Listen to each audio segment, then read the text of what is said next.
are saved by grace through faith, ayan.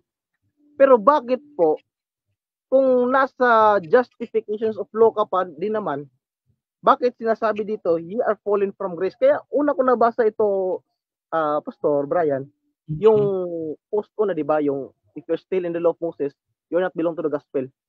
Okay. Okay. Ang context kasi niyan ay bumalik sila sa law of Moses, o ganon. O, di ba? Nasa taas lang po ang problema niyan eh. Circumcisions kasi, tinututulan ni Pablo yan. Okay. So, based doon sa sinasabi mo, bro, Inard Tidong. Imard. Sabi dito? Imard Tidong. Sabi dito, ang context kasi niyan, bumalik sila sa law of Moses. Parang apostasy pa din, di ba? No. Ay galing sa faith, sa justification, ay galing sa inyo. Halimbawa ito, galing sa inyo, justifications by faith alone lang. Tapos bumalik sila kay Moises. Anong sabi doon sa bumalik kay Moses? Doon sa 4. Ye are fallen from grace. I don't know sa'yo, Pastor, ano yung pangahulugan mo dyan? Kasi sa latag kasi ni Bro Tidong kasi, okay, sige, proceed po. Actually, bro, ano yan eh, argument ko rin yan. Kung mapanood mo yung, I don't know kung sino yung kadebate ko before. Kasi nakafocus sila kadalasan sa kasalanan, no? Kasalanan ng focus nila. While doon sa aking argument kasi, pwedeng mawala ang tao sa salvation kapag ka naibaling sa iba ang kanilang pananampalataya. So, yun ang sinasabi ko na yung mga Christian dyan, which is originally naligtas sila, naibaling yung kanilang pananampalataya sa kanilang sariling gawa sa pamamagitan ng pagsunod doon sa kautusan.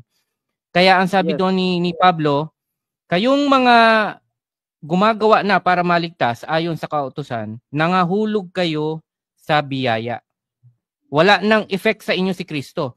So, meaning to say, kasi yung mga once saved, always saved, kapag kinukontra natin sila, ang thinking nila palagi sa atin, kasalanan ang ating ginagamit para mawala sa kaligtasan. Sa akin, hindi ko ginagamit yon. Ang ginagamit ko sa kanila, yung kapag ang isang Kristiyano na baling sa iba ang kanilang pananampalataya, pwede silang mawala doon sa kaligtasang tinanggap nila. So, yan ang isa kong argumento actually. Magandang point yan, bro. Magandang point siya. So, yun yung aking input dyan. Ito.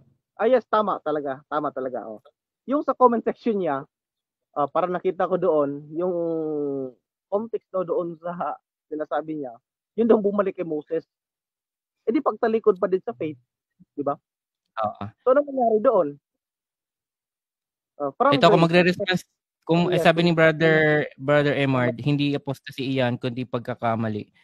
Well, actually, Brother Emard, kung if I'm going to respond, bro, sasagutin ko to, it doesn't matter kung anong term ang gagamitin mo eh.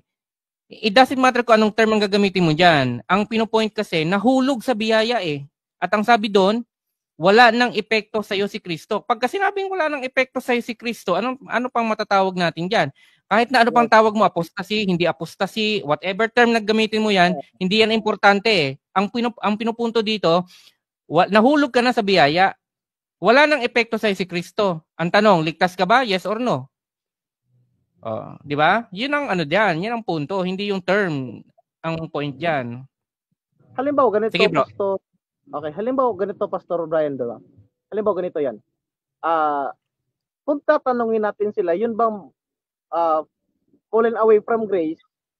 Yun ba ligtas pa rin o hindi? Yung wala na sa biyaya ng Diyos, di ba? Naalala ko ang sagot sa akin, ligtas pa rin daw. Oo. Gusto ko lang marinig yung din ni Brother Emard doon sa comment section. Kung yun ba iligtas pa din? Kahit okay, so Brother Emard, may tanong si Brother RD sa'yo. Nasa sa'yo kung sasagutin mo. Yung nahulog ba daw sa biyaya ng Diyos, yun ba ay ligtas pa para sa'yo? Yes or no? So, nasa sa'yo bro kung sasagutin mo yun. Okay. Sige bro. Brother RD. Yung buong verse talaga yung sinasabi. Kung si Kristo po ay wala ng effect sa iyong buhay, o wala na pong epekto, dahil ikaw ay galing sa biyaya ng Diyos, nahulog. Merong justifications by faith, tapos nagiging justifications ka through law, Law. parang humantong ka doon. At Mm. sabi din doon, you are fallen away, mayroon pang away from grace. Di ba? So, ganito yan eh. Ligtas pa rin ba? Yung walang bisa na kay Kristo, dahil sa kanilang justifications by law, hanggang sinasabi niya doon na ye are, kasi yung sa mga King James, ye yung nakalagay doon, ye are Plural. fallen from grace. Ligtas pa rin ho ba? Kahit wala nang bisa kay Kristo ha. Oh. Para